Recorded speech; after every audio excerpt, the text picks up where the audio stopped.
Bapak Ibu yang dimuliakan Allah Subhanahu wa taala, ala fil jasadi mudghah, ketahuilah di dalam jasadmu itu ada segumpal. Idza saluhat, kalau dia baik, saluhal jasadu kulluh, yang lain ikut menjadi baik. Wa idza fasadat, kalau dia rusak, fasadal jasadu kulluh, yang lain ikut menjadi rusak. Di mana dia? Ala wahyal qalb, dia adalah hati. Maka yang pertama kali menghitam itu apa kata Allah? Kalla bal rana, ada satu titik hitam, ala qulubihim, ada satu titik hitam di dalam hati mereka.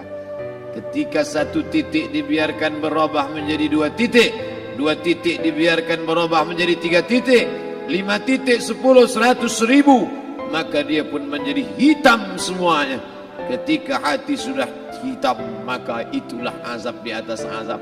Khatamallahu ala qulubihim. Setelah hati menghitam, terkunci, menular ke telinga. Wa ala sam'ihim. Setelah telinga, wa ala absarihim ghishawah. Padahal 3 itulah nanti yang akan ditanya di hadapan Allah. Inna sam'a wal basar wal fuad. Coba lihat, ketika akan ditanya, yang ditanya 3, tapi diawali dari telinga. Inna sam'a wal basar wal fuad, telinga, mata, hati. Tapi ketika terkunci, yang duluan dikunci hati. Khatamallahu ala qulubihim wa ala sam'ihim wa ala absarihim. Kalau hati sudah terkunci, telinga tersumbat, mata tertutup. Summum bukmun umyum, summum bukmun umyum, pekak, tuli, bisu, apapun tak lagi masuk ke telinga. Malam ini kita menyadarkan diri kita, terlebih lagi yang berceramah, jangan kau hanya sampai menyampaikan ayat saja. Hai Abdul Samad, apakah kau yang bicara itu hatimu sudah hidup? Senantiasa merasakan diri, aku orang paling hina, aku orang paling kotor, ditempelkan kening ke lantai di tempat yang diinjak tapak kaki, mengatakan bahwa aku bukan siapa-siapa. Malam ini Kepala Kanwil BPN Provinsi, Kabupaten, saya tak bisa membedakan mana yang kabupaten, mana yang kota, mana pegawai tinggi, mana pegawai rendah. Semuanya rata sama. Andai dibuat acara ini di kantor, mungkin saya segan, sungkan lihat dari seragamnya, bajunya. Tapi malam ini semuanya sama. Andai tak disebut tadi Pak Kepala Kantor, Pak Kanwil, saya pun tak tahu mana Pak Kanwil, mana tidak. Fotonya ganteng pula aslinya lagi daripada foto. Artinya apa? Bahwa kalau sudah masuk ke dalam masjid, ketika engkau merasa dirimu tinggi di atas, kau bukan apa-apa, karena yang paling tinggi di badanmu pun kau tempelkan. Tapi saat kau jatuh, rendah, down, stres, kau jangan merasa rendah, karena kau tegak berdiri di hadapan Allah. Kau angkat 2 tangan, Allahu Akbar. Di dalam diri ini disebut dia dengan qalb.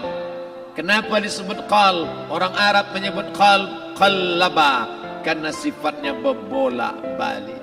Pada saat selesai salat, astaghfirullahalazim, tidak ada yang paling bersih, dia bersih. Tapi pada saat petang sore hari, yusbihu mu'minan, paginya putih, bersih, tak bernoda. Wa yumsi kafiran, petangnya hitam. Makanya dari pagi dibersihkan. Salat subuh bersih, salat zuhur bersih, condong matahari salat asar bersih, tenggelam matahari salat maghrib bersih, sempurna gelap malam salat isya bersih, tengah malam bangun tahajud munajat, di tengah malam orang tertidur. Wa tusalli bil laili wan nasu niyam, engkau tegak di waktu malam di saat orang semua sedang tenggelam dalam lelap tidur panjang. Tapi engkau menangis meratap mengenang dosa begitu banyak. Sab'atun yuzilluhumullah, di antara 7 yang mendapatkan naungan Allah. Yauma la zilla illa zilluh, hari itu tak ada naungan kecuali naungan Allah. Di antara yang mendapatkan naungan itu adalah rajulun zakarallah, orang yang berzikir, munajat, muhasabah diri di tengah malam, sunyi, sepi, fafadat ainahu, menetes air matanya. Berapa banyak sudah harta dititipkan Allah, berapa kupakai untuk zakat, wakaf, infak, sedekah, wasiat, hibah, ghanimah, harta rampasan perang di zaman Nabi. 7 harta yang akan menolong di hadapan Allah, 1 pun tak dipakai. Umur diberikan Allah 40, 60, 70. Berapa yang kupakai untuk menolong agama Allah? Berapa yang kupakai untuk mengingat Allah? Mata, tangan, telinga, kaki akan diminta tanggung jawab di hadapan Allah. Al-yawma nakhtimu ala afwahihim, mulut terkunci, wa tukallimuna aydihim, tangan akan bicara, wa tashhadu arjuluhum, kaki akan bersaksi di hadapan Allah. Siapa yang bisa menolong waktu itu? Kalau pernah tangan ini saat punya kekuasaan, 1 coretan tanda tangan bisa mempermudah urusan masjid. Sebutir kekuasaan yang dititipkan Allah bisa dipakai menolong agama Allah. Itulah yang akan menolong di hadapan Allah. Apa yang disampaikan malam ini, semua biaya pengurusan masjid 0. Itulah sesungguhnya yang akan menolong di hadapan Allah. Adapun harta yang disimpan, tabungan, deposito, tanah, rumah, kendaraan, semua akan tinggal menjadi harta warisan. Istri mengambil 1/4 kalau ada anak. Kalau tak ada anak, istri mengambil 1/8. 1 miliar 125 juta bulan untuk istri. Kalau dia tak tahu hukum gonogini. Kalau dia tahu gonogini, dia tuntut ke pengadilan, dipotong lagi menjadi 2, 500 untuk dia. Dari yang 500 dapat lagi dia 75, 575 bulan untuk dia. Sisanya 425 diambil anak laki-laki 2 kali bagian anak perempuan. Lalu yang kita bawa mati apa? Dulu dibangga-banggakan, dihormati, dimuliakan. Yang kami muliakan Al-Mukarram, Al-Ustadz. Tapi pada saat tiba masanya, yang kita bawa tak lain tak bukan innallaha la yanzuru ila ajsamikum. Allah tak menengok badan, fisik, bentuk tubuh, baju. Ini sampulnya saja. Wala ila suwarikum, Allah tak menengok rupa, wajah. Walakin yanzuru ila qulub. Hati kamu yang bersih itulah yang kau bawa menghadap Allah Subhanahu wa taala. Yauma la yanfa'u malun, harta tak berguna, wala banun, anak tak bisa menolong. Harta tak berguna, anak tak mampu menolong. Illa man atallah, kecuali orang yang datang menghadap Allah biqalbin salim, dengan hati yang bersih, hati yang tulus, hati yang memercikkan cahaya iman, hati yang bersih dari hasad, busuk hati, sum'ah, riya, takabbur. Itulah yang menolong di hadapan Allah Subhanahu wa taala. Tulang, kulu, kulit, darah, lemak, sumsum akan menjadi santapan cacing tanah. Begitu besok pagi pintu kamar tak bisa diketuk, istri bolak-balik membangunkan tak terjaga, dipegang pipi sudah sejuk macam es batu, tanda jantung tak lagi berdetak, maka darah mulai berubah menjadi nanah, busuk. 1, 2, 3 hari kalau tidak disuntik formalin, jasad paling busuk jasad manusia, karena semua dia makan herbivora, tanaman saja. Tapi kita ini omnivora, semua masuk. Maka begitu mati, paling bagus orang Islam paling cepat dikuburkan. Selesai acara pemakaman, habiskah masalah, muncul masalah baru. Disitulah kita baru sadar. Apa kata Imam Ali radhiyallahu an? An-nasu niyam. Semua manusia waktu hidup itu tidur. Bapak tidur, ibu tidur, saya tidur. Semua orang waktu hidup itu tidur. Falamma matu, ketika dia mati, disitulah dia baru terjaga dari tidur panjang. Saat Israel mencabut nyawa, ditarikkannya adalah satu centapan yang kuat. Disitulah kita baru terjaga dari tidur panjang. Betapa aku meninggalkan salat, betapa aku tak berzakat, betapa dulu kekuasaan, aku lulus umur 30, pensiun 58, 28 tahun apapun tak pernah kubuat untuk agama. Sibuk membesarkan anak, sibuk mengurus warisan. Anak pun tak ingat dengan kita karena kita lupa menanamkan pendidikan agama di dalam otak kepalanya. Andai dulu pernah dia dibawa ke masjid, andai dulu pernah dia dibawa umrah, andai dulu dia dimasukkan SD IT, SMP IT, SMA IT, Islamic Boarding School, dibawa ke masjid, takkan dia lupa mendoakan selesai sholat, Rabbighfirli wali walidayya warhamhuma kama rabbayani saghira. Harta yang banyak tak sempat menolong agama Allah, anak tunggal semata wayang tak sempat dididik agama, istri meninggalkan dalam keadaan stres susah hatinya karena dia tak diajarkan sabar menerima ridha ketetapan takdir Allah. Dan paling celaka, tak pernah anggota tubuh ini dipakai untuk berzikir, muhasabah, mengingat Allah. Tak pernah mata dipakai menengok Quran, kitab suci Allah. Tak pernah dipakai hati merenung sejenak, apa yang akan kubawa mati menghadap Allah Subhanahu wa ta'ala. Malam ini saya tak minta diajak ceramah tentang hukum zakat, hukum puasa. Saya tidak diajak tanya jawab apa hukum unjuk rasa besok tanggal 4. Yang ditanya adalah bagaimana kita merenung sejenak. Abdul Somad, engkau berhadapan dengan para pegawai Badan Pertanahan Nasional Provinsi Riau, berkumpul 12 kabupaten kota.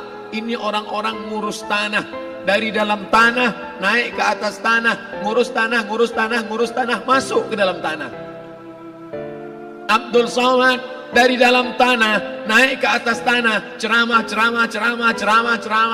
masuk balik ke dalam tanah. Yang kau bawa apa? Baju koko tinggal, peci tinggal, pakaian kehormatan tinggal. Yang tentara belum pernah saya diundang, Ustadz besok datang takziah, bapak tentara meninggal, tahu-tahu kain kapannya loreng. Tak ada. Yang kau bawa kain tidak berjahit, disobek, kerak. Itu yang akan menyampul kulitmu, yang selama ini kau dimandikan, dibersihkan oleh ibumu dulu 60 tahun yang lalu.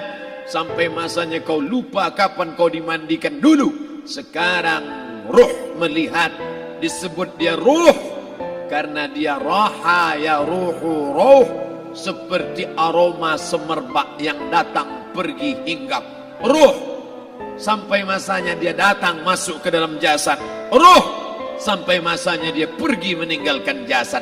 Malam ini dimuliakan Al-Mukarram Haji Abdul Somad LCMA.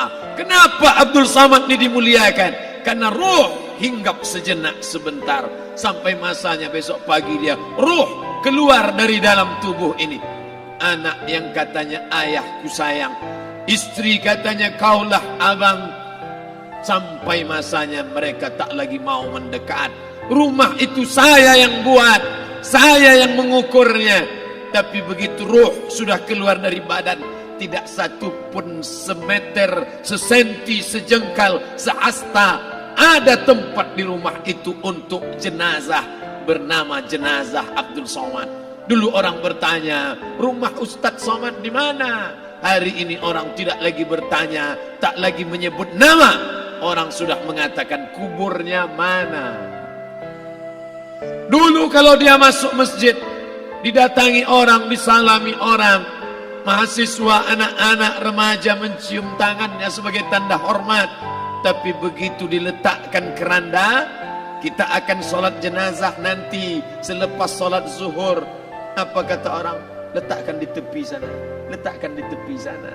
Tak satu pun mau mendekat, letakkan dia di sana. Bahkan sebagian mengatakan dalam masjid, letakkan dia di luar. Dia tidak disebut engkau yang mulia, tidak digunakan kata ganti orang langsung. Letakkan dia di sana. Bahkan sebagian tak lagi, padahal tempat paling mulia sebelah kanan, orang tak lagi mau di kanan, mulai dia menjauh ke kiri. Kenapa kau ke sana? Takut aku mimpi hantu nanti malam. Mana kawan, sahabat, andai tolan, anak menantu, teman sekantor, semuanya pergi meninggalkan. Yang tetap dibawa, kalau pernah kaki melangkah salat berjamaah di masjid, kalau pernah tangan mengusap kepala anak yatim, kalau pernah tangan mengucap subhanallah. Nanti di akhir tausiah kita akan berzikir, munajat, muhasabah diri, berdoa, mengenang apa yang akan kita bawa menghadap Allah Subhanahu wa taala. Datang malaikat membawa kain kafan dari cahaya, akan menyambut ruh yang mulia. Hadis riwayat Ahmad bin Ambal dalam kitab Al-Musnad, turun malaikat berlomba-lomba membawa kain putih dari cahaya, menunggu ruh akan keluar. Ruh menetes seperti embun di ujung daun, daun tidak bergoyang, ranting tidak patah. Ruh menetes pelan turun ke dalam kain kafan, dibawa malaikat ke pintu langit. Tak sabar mereka menyambut, inikah dia yang selama ini berjamaah? Inikah yang dulu ketika dititipkan kekuasaan menolong agama Allah? Kam min masyhurin fil ardi walam yakun ma'rufan fis sama. Berapa banyak yang masyhur terkenal di bumi, malaikat tak mengenal dia. Ini roh siapa? Tapi ini bukan LCMA, dia bukan ustaz, dia bukan ulama, tapi imannya dalam. Kekuasaan dipakai menolong agama Allah, ruhnya keluar di bawah. Semua malaikat mengucapkan salam. Inilah orang yang selama ini kami tunggu-tunggu, catatannya sudah lama. Setiap pagi petang malaikat subuh membawa catatan namanya, malaikat malam membawa catatan namanya. Kami merindukannya. Begitu orang-orang yang masyhur di langit tapi tak dikenal makhluk bumi. Tapi ada sebaliknya, yang rohnya disentapkan, ditarik malaikat dengan begitu tarikan yang sangat kuat.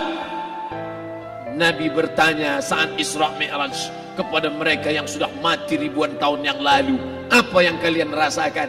Yang satu mengatakan seperti tebasan pedang di tempat yang sama beratus kali.